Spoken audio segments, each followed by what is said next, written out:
আসসালামু আলাইকুম। আমার রান্নাঘরের পক্ষ থেকে আপনাদের সবাইকে স্বাগতম। আজকে আমার রেসিপি হচ্ছে তালের বড়া। তালের বড়া করতে তালের রস তো লাগবেই, এটা অপশনাল। তা না হলে কি তালের বড়া হয়? তারপরে লাগবে চালের গুঁড়ি, চিনি, তেল।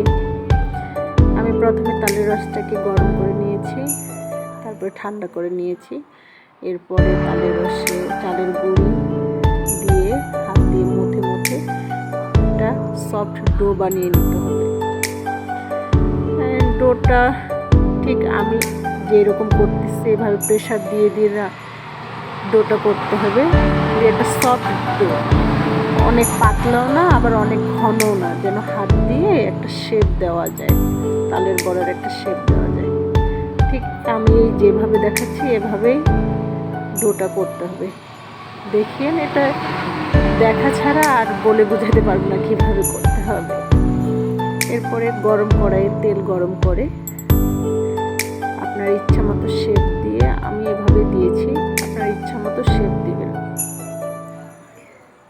আপনার ইচ্ছা মতো শেপ দিয়ে তারপরে এগুলো যখন লাল লাল ভাজা হয়ে যাবে তারপরে তুলে নেবেন।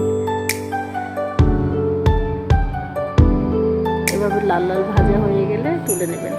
ব্যাস, হয়ে গেল তালের বড়া। এটা আমাদের রাজশাহীর নওগাঁর ঐতিহ্যবাহী। ধন্যবাদ।